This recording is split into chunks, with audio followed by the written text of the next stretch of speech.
Hello guys, ఈ రోజు మన యూకే గురించి కొన్ని పాయింట్స్ తెలుసుకుందాం. సో యూకేలో టాలెంట్ ఉంటే, కమ్యూనికేషన్ స్కిల్స్ ఉంటే నీకు జాబ్ గ్యారంటీ. నేను చెప్పట్లా, యూకే గవర్నమెంట్ చెప్తుంది. నీకు కనుక కమ్యూనికేషన్ స్కిల్స్ ఉన్నాయా, ఇంగ్లీష్ కమ్యూనికేషన్ స్కిల్స్ ఉన్నాయా, హ్యూమన్ కమ్యూనికేషన్ స్కిల్స్ ఉన్నాయా, definitely you will get an job. At the same time నీకు నాలెడ్జ్ కూడా ఉండాలి. ఏ నాలెడ్జ్? నీ ప్రోగ్రామ్ నాలెడ్జ్. కంప్యూటర్ సైన్స్కి అప్లై చేసుకున్నావా, లేకపోతే ఎంబీఏకి పెట్టుకున్నావా, లేకపోతే ఎలక్ట్రికల్ ఇంజనీరింగ్కి పెట్టుకున్నావా, లేకపోతే సివిల్కి పెట్టుకున్నావా, whatever the program is, నీకు ఆ ప్రోగ్రాంలో నాలెడ్జ్ ఉందా? ఆ నాలెడ్జ్ రిలేటెడ్ జాబ్స్కి నువ్వు అప్లై చేయి. నేను చెప్పినట్టు కమ్యూనికేషన్ స్కిల్స్ పెంచుకో, ఖచ్చితంగా నీకు జాబ్ వస్తుంది. నేను చెప్పట్లేదండి, యూకే గవర్నమెంటే చెప్తుంది. బట్ జాబ్స్ లేవు అని చెప్పేసి మీరు చాలా రీల్స్ లేకపోతే యూట్యూబర్స్ చెప్పిన మాటలనే చాలా విన్నారు, చాలా చూశారు కూడా.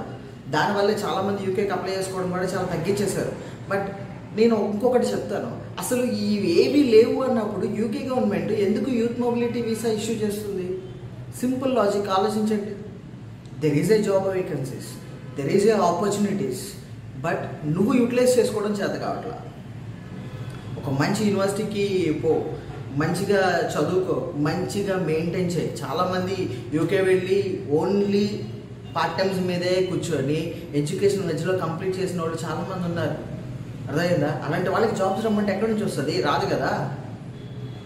జాబ్ ప్రోగ్రామ్ మధ్యలో ఆపేసి పీజీ డిప్లొమా సర్టిఫికేట్ ఒకటి తీసుకొని నాకు జాబ్ రావట్లేదంటే ఎలా కుదురుతుంది?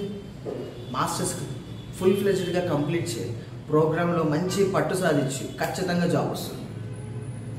ఇంకా మీకు యూకేకి సంబంధించిన ఇంకొన్ని అప్డేట్స్ కోసం కావాలి అన్నా, అండ్ యూకేలో కొన్ని యూనివర్సిటీస్కి మీరు అప్లై చేసుకోవాలి అన్నా, ప్లీజ్ కాంటాక్ట్ అస్.